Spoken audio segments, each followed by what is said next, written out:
Hello, drivers. I thought so many nice things are going on in the house. You might want to see this, so I wanted to share this with you. So I saw my son studying something. And tell us, what are you studying? I'm studying some Mandarin.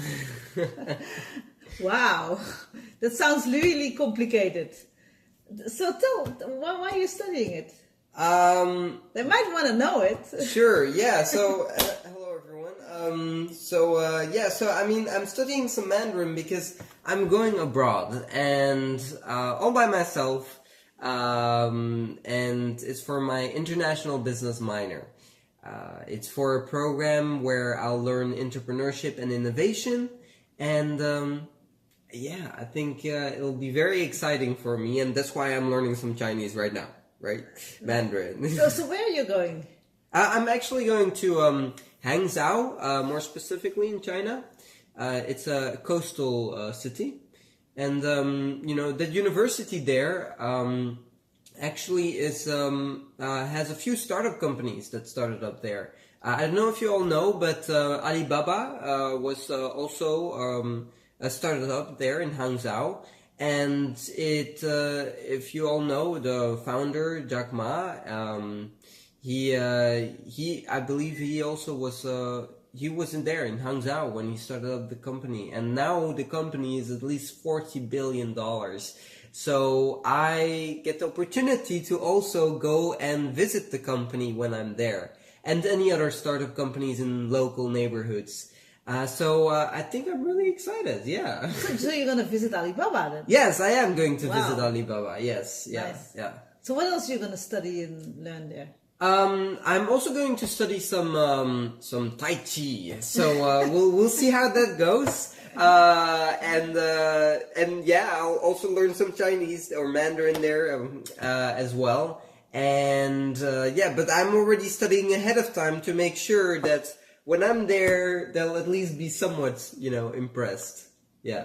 Nice. Tell us, what are you learning? Well, What do you know already? Okay, so I think you all know a few words, right, in Mandarin, like ni hao, right? Everyone knows what that means. If not, it means hello, right? Ni hao. And then we also have hao, which means good. And then we have, if you add it together with Tai, if you have Tai Chen, then you have goodbye. So that's Sai Chen, goodbye. Sounds good. Sounds really good. Yeah, You sound like a real Chinese now. I'm still getting there. So tell us, how did you get this opportunity?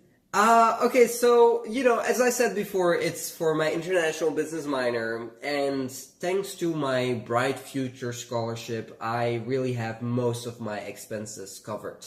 If you don't know what Bright Future scholarship is, or Bright Futures, it's a scholarship that you get here in Florida, if you do really well in high school on your national exam, so such as the ACT or the SAT.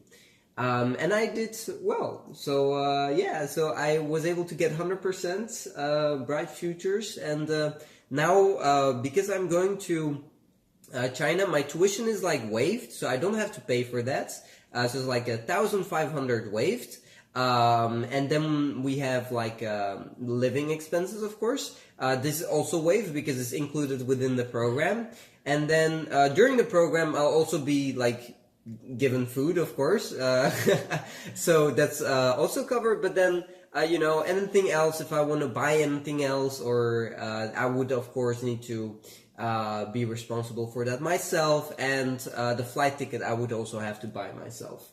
So those are the only two things I would have to worry about when I'm there. And, of course, learning some Mandarin. So Wow. So tell us, because the Bright Future, a lot of people think it's really hard to get it. Is it true?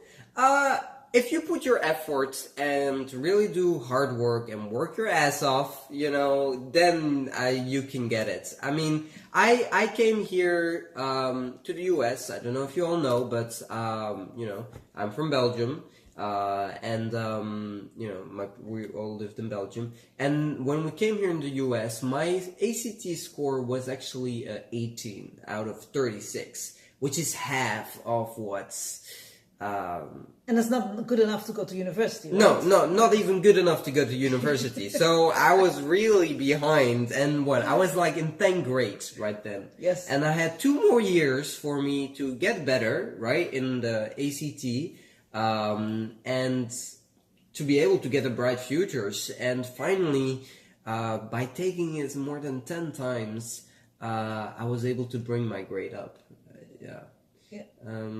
10 times, wow. Yeah. So you can do it 10 times, right? Yeah. So I think I was very impressed that a lot of my friends or those around me, they said, you know, I took the test once or twice, you know, and I asked them why only once or twice, you know, because I heard you can do it more than once or twice. And well, it's too long to take the test and all of that. So it's a bit, I guess, sad because it's a great opportunity to have all your expenses waived. If you work real hard, like me, taking more than 10 times. Yes. And on top of that, you had to do double time, right? Yes, I had to do double time because of some learning disabilities. But yeah, so like for me, it took like 6 hours each test. And I took it at least once each month. So, Yes. So yeah. So that's determination. That's drive, right? That's drive. That's determination. Yeah. So I mean, finally, if I didn't say yet, finally I was able to score a 29 out of 36. That's amazing, right? Thank you. Most people, they just try it once or twice, like you said, right? Yeah, and then they scored like just enough, like 24 or something like that, to go to college, and that's good enough for them. But I wanted to go, you know, make sure I get the scholarship. And the good thing is, I mean, normally university costs like 6,000 to 7,000 a year, right? Yes. So times 4. So actually, you're saving about 26,000 to 27,000 by doing the test a little bit more, right? Every month. Right. And everything you practice, the better you get at it, right? Yeah. And I mean, I gotta say, because of Bright Futures, I also on occasion get some money in the mail. Tell us a little bit about that. That sounds interesting. I mean, because sometimes they don't need all the money that my scholarship paid, so then they give me what's overdue. So they give me a check in the mail, just for studying, right? So what did you earn? Tell me. Okay, well, I earned a couple $1,000. Yes. In each semester, I receive a couple $1,000. And I can use that money however I want. For living expenses also, right? For living expenses, because you're for not food staying at campus and all that. Yes. I believe they also are giving me that money because I am off campus as well. And otherwise it would go to the university. Yes. So that's really great. So how are you preparing for China?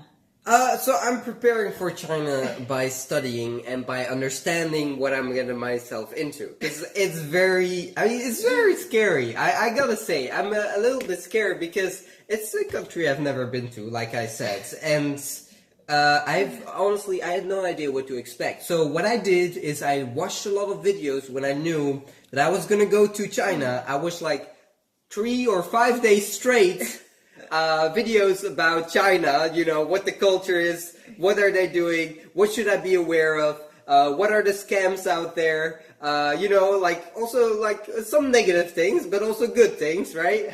What are the nice places to visit and hang out? What kind of food you should avoid? What kind of food I should avoid? What kind of food you should avoid? Right. Do you remember? Oh, like no dog meat, right? And they also explained to you how to know not to eat it, right? Right. There's like a symbol for dog meat, and if you see that dog meat symbol, then you know that's not what you should be eating because it's dog meat. So yes. Yeah. I think I'm definitely preparing myself. In communication with my school in China, university, and I definitely look forward to it. It's all gonna happen in June 16th. I'll likely be going there ahead of time, June 14th.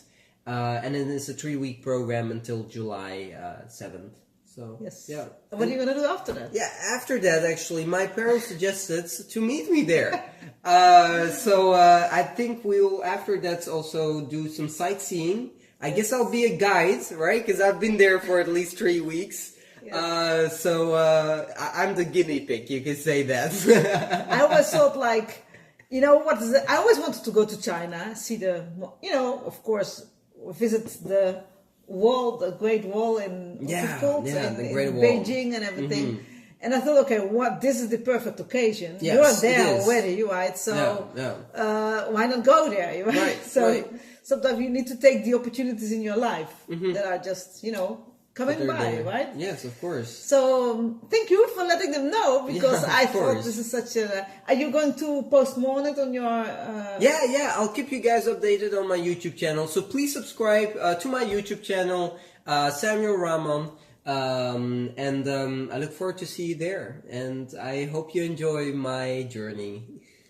Great, thank you. And of course, I wanted to share this with you because we as mom and business owners, we want our kids to thrive, right? And one of the ways I think to help kids thrive is to help them discover and try out new things that they have never tried before.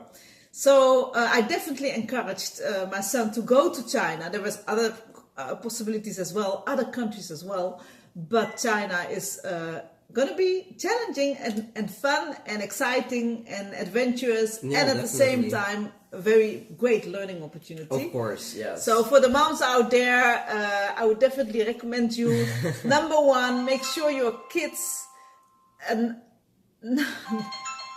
Oh, we got the telephone ringing right there, but that's not a problem. Okay, so for the moms out there, I would just recommend you, number one, make sure your kids get a scholarship, just instead of letting them do a day job, a side job or so. It's much more interesting to help them do that test every month and give them a little bit more help to do those tests, because it can save you like 26,000, right?